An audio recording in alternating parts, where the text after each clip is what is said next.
My name is Linda Smith. I'm a Gamilaroi woman from Tamworth and Nundle. My mum's Aboriginal, my dad's English, so I'm as Australian as you could possibly get. To me, it's this overwhelming sense of pride. Australia's a massive multicultural nation, and at least in my inner circle, we are all very accepting and we're very open to new ideas. But the older I get and the more experience I get, I know that that's not necessarily the Australian ideal that everyone has. I was talking with a very good friend of mine recently about how there's still a divide between Aboriginal Australians and Australians, and who would need to put their hand out first to say that they're one and the same. So if you look at sports stars, an Aboriginal sports star isn't just an Australian sports star, they're an Australian Aboriginal sports star. When does it stop being a divide or a difference? I look very white, so unless I tell people, no one would know. I get Spanish or Italian quite a lot because of my olive skin. Yeah. But I don't have the negative stigma that a lot of my family or friends have, because they are darker, they're Aboriginal.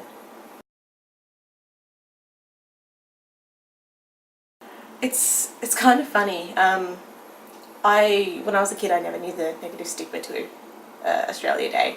My pop on my mum's side is obviously Indigenous, and he once won the award for being the oldest person.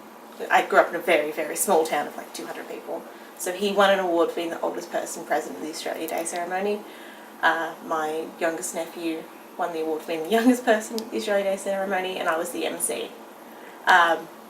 So I find that completely hilarious now, but I never knew the negative stigma associated with it until I went to high school, which is ridiculous that I was 16, 17 before I knew that it's Invasion Day.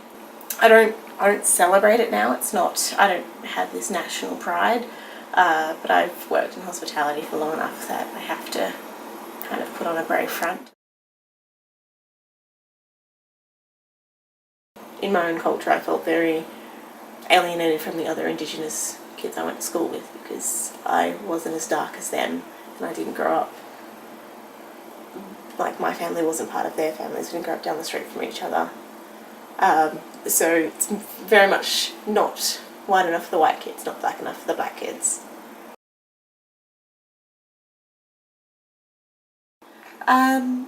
It's definitely made being a minority more acceptable. I work for a large corporation in Australia called the Commonwealth Bank, and I'm part of their Diversity and Inclusion Council. We meet regularly to have a look at the percentages of women, of Asian people, of Arabic people, Muslim people, of disabled people, of transgender people, of Indigenous people, just to make sure that our population matches the Australian population. And everyone's doing that now, so even though everyone's a minority, it's a larger voice.